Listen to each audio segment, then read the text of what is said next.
This is John Young with the Weekend Sportsman. We are at the Minneapolis Sportsman Show here looking at a lot of the cool things, and that brought us over to the Hurricane Boat Anchors booth, and I've got Tim here to show us, well, an anchor system that is deceptively awesome, gang. You got to check this out. Tim, tell us more about this. The design of this anchor is that, unlike most of the other anchors that simply rely on their weight, this actually relies on the design in that when this goes down into the bottom, it's going to go at an angle, and the more that it goes down, this back plate here is what's actually going to allow it to build up the resistance, and basically every inch further that it moves, it's just generating more and more holding power. And we have reinforcement on the bottom here. Everything is fully welded, and then this hoop here is actually a roll bar, so that if this were to land upside down, land on its side, it's always going to right itself as soon as it gets a little bit of rope tension on that. And I can show you how that works.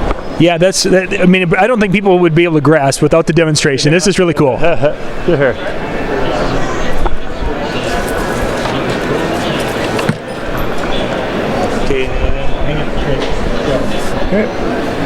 So as soon as that gets pulled, it's already beginning to go dive down, and basically right there we know that that's going to be a set anchor, and the farther we pull on that, by about that point, that's all that I can put into it. Now, even if the wind were to keep kicking up, every time the wind hits it, it's only going to dig it so deep before it basically just stops, and it'll hold your boat in a 30-mile-an-hour wind, any type of current.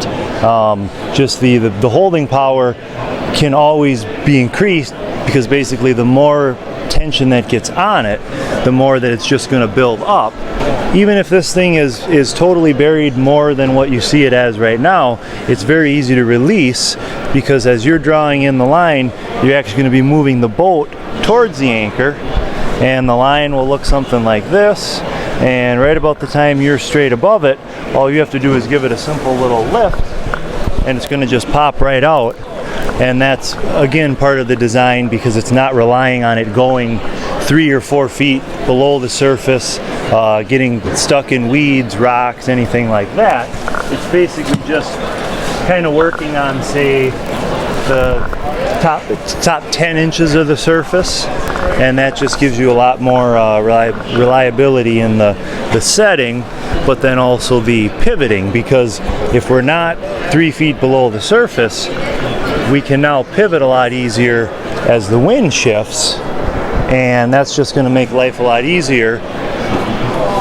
And even if you had, let's see, if we dig this in like that, even if you had a total wind shift where the boat would actually pass over the top of it, the same way that we were easily able to release that, the boat could pass over the top of that.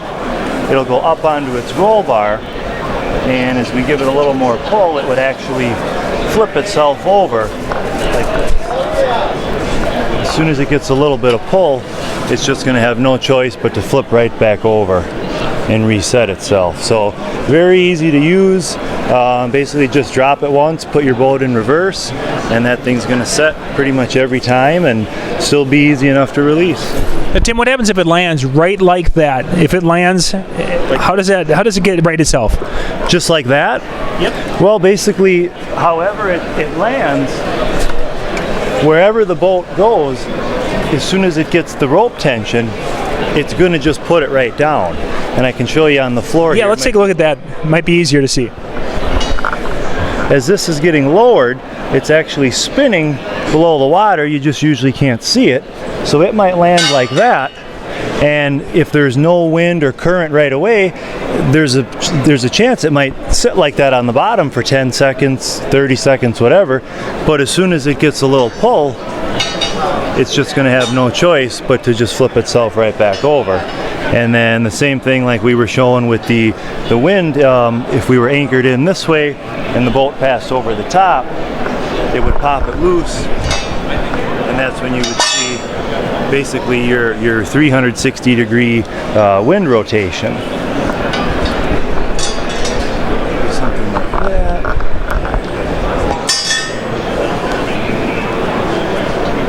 That's partially because of the rounded design on the bottom.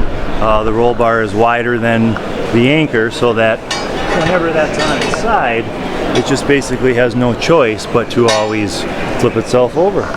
Nice. Now, sizes of boats, and I see you have some different sizes. What would be kind of a rule of thumb with the different sizes of anchors you have? So the way that we actually determine what size anchor we recommend for which size boat is that these anchors all actually get tested with pull gauges, and we test them in different bottom types, whether it's sand or mud, anything like that.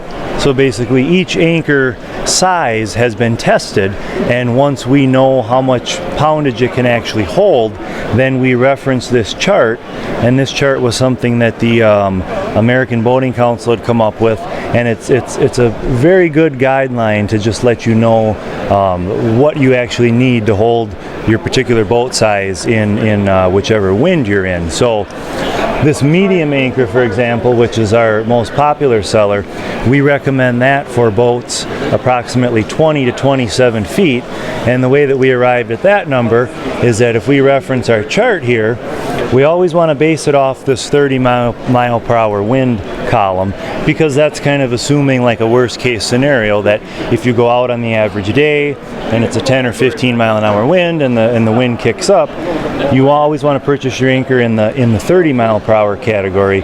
So for a 20 footer you need about 360 pounds, and then as we start getting into that upper 20s, we're probably right around 600. And the reason that we base this one off of that is that's kind of our average number when we do sand tests, mud tests, and just arrive at that number as being the guideline for this boat. And I'm looking now, it looks like you use two different types of metal for the anchors? Well, it's a hot dip galvanized, which is a steel. It starts out as a steel, it gets welded, and then the final stage is the hot dip galvanizing, which is this one right here. This over here, that's a stainless steel, and what we offer is that we offer two different types of stainless. This is what we call a brushed metal finish, or like a number 4 finish. The steel manufacturers, they rate the finish on a number usually up to about 8 is kind of the highest they go, and 8 would be what's considered a mirror finish. This is a number 4, which is kind of in the middle, so you're still going to get a lot of reflection. You're going to get a nice shiny looking anchor. The only difference is that this doesn't have nearly as much polishing as like a number 7 mirror finish, but it's kind of a middle ground, because you can get a really nice looking anchor, and if you were in like a saltwater environment, stainless is favored a little bit. If people would like to find out more information, Tim, where could they go to check these out? Our website is hbanchors.com, and that's Hurricane Boat Anchors. We are located in St. Paul, Minnesota, and everything that we produce is all made in the USA. Great stuff. We are at the Minneapolis Sportsman Show.